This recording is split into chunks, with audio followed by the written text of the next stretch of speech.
معروض على أعضاء المجلس الوثيقة S 2016/416، رسالة مؤرخة 4 أيار مايو 2016، موجهة إلى الأمين العام من الممثل الدائم لمصر لدى الأمم المتحدة، يحيل بها ورقة مفاهيمية بشأن البند قيد النظر. أعطي الكلمة الآن إلى نائب الأمين العام معالي السيد يان أليسون.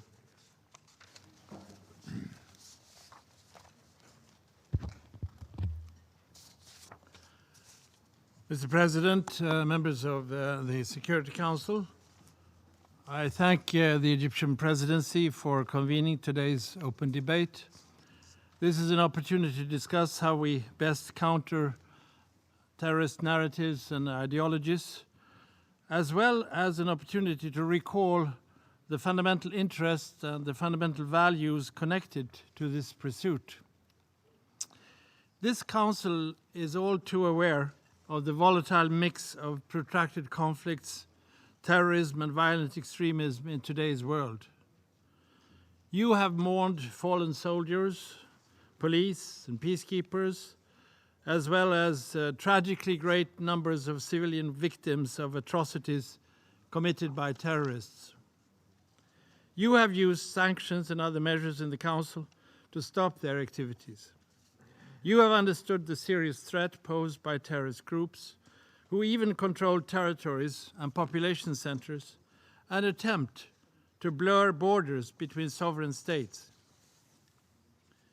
We all know that terrorist groups are exploiting religious beliefs in order to incite hatred and violence and to cause division and polarization in our societies. We see it all over the world today. They blatantly challenge the values enshrined in the United Nations Charter, the Universal Declaration of Human Rights, as well as our shared pursuit of peace, justice, and human dignity. We must be aware that terrorist bombs are targeted to devastate more than human lives. They target our common values, they aim to spread fear, and thus we have a responsibility to shield people from harm and from fear, and to protect universal values from erosion. When we fulfill this responsibility, we gain both a moral and a strategic advantage. Faith in fundamental human rights, in the dignity and worth of the human person, and the primacy of global solidarity represent the greatest force in our hands to counter terrorist narratives and ideologies. Mr. President, members of the Council, there is around the world a great deal of legitimate concern about young people falling prey to terrorist narratives and ideologies. We know that youth may be vulnerable to the lure of terrorists who offer them a sense of belonging, a salary, and a promise of glory, even paradise. We all know that their promises are patently false, but we also know that young people are capable of discerning the truth and recognizing siren songs. I believe, in fact, that the vast majority of youth are naturally inclined towards building a good life for themselves and for others. I am confident that they are eager to make contributions to peaceful and thriving societies for all. The Security Council recognized the value and role of young people and young peace builders in its historic Resolution 2250 of December last year. This resolution will turn out to be, I'm sure, the youth equivalent of Resolution 1325 for women and security. I dare say, if young people are considered good enough to fight wars, they certainly deserve the chance to make peace. I call on Council members and all member states to translate this resolution into practice. We must do more than repeat general statements about youth being the leaders of the future, as we often say. We must invest in youth today with material resources and meaningful political empowerment. We must not only work for youth, we must work with youth. Instead of viewing young people as part of the problem, we must harness their immense potential to be part of the solutions. In today's world, young people have superior communication skills, extensive social media networks, and often more influential voices than their elders. Just check with your children and grandchildren. If we are to counter terrorist narratives, we have to motivate and mobilize this generation of youth, the largest in history, to amplify our messages of common humanity. Young people are thirsty for visionary ideas. Thus, good governance, respect of human rights and the rule of law should be central components of any inspiring vision. When we give young people avenues and arenas for engagement and for action, they will see hope, and they will be ready to build peaceful societies to the benefit of generations to come. Mr. President, members of the Council, the Secretary General has often stressed that terrorism and violent extremism are not related to any single ethnic group, nationality, or religion. Terrorists are united in their nihilistic and anti-humanistic beliefs. We must respond by uniting as one human family, which defends our shared values and embraces diversity. And the United Nations is a wonderful platform for this mobilization.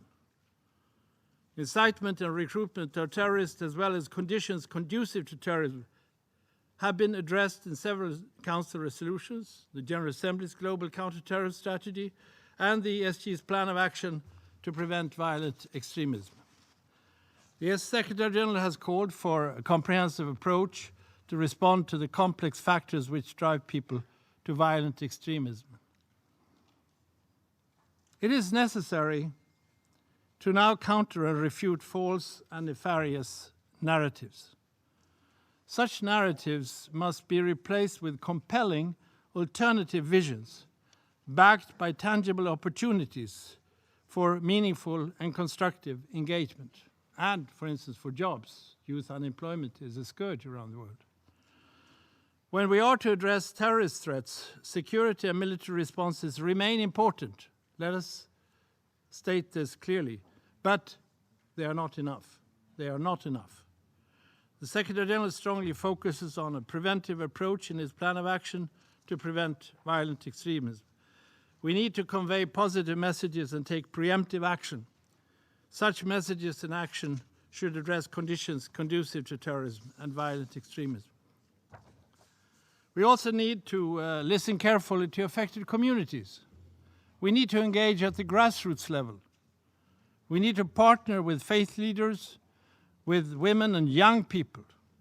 They are the ones on the front lines, facing and standing up to violent extremism. And they know best how to respond on the local and individual level. The internet is a powerful tool that violent extremists have used to spread their messages of hate.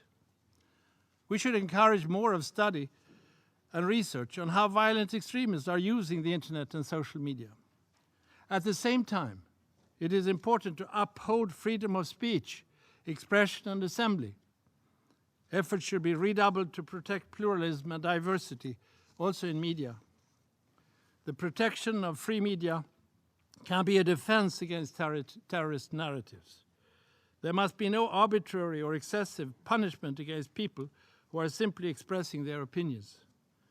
Space for civil society and non-governmental organizations to operate freely is essential. And journalists and human rights defenders deserve safety and support. Terrorists are aiming to create a climate of fear and hysteria where human rights are suppressed. We must answer by adamantly preserving our common values, amplifying moderate voices, and enabling individual freedom. The fight against terrorism must not be carried out in such a way that we infringe upon basic freedoms. Violations of human rights in the name of countering violent extremism will give terrorists their best recruitment tools. marginalizing or demonizing certain groups, whoever they may be. Feed the us against them syndrome, us against them's mentality, which is one of the gravest threats in our world today. In a deeper sense, the best narrative to counter violent extremism may perhaps not be a narrative. This whole discussion is not about a story. It's about action to build peace, development, and human rights. It is about standing together in global solidarity against forces which want to divide and scare us, which want us to forget the beauty of diversity and the tremendous power of fundamental and universal values and principles. I thank you. أشكر النائب الأمين العام على بيانه. أعطي الكلمة الآن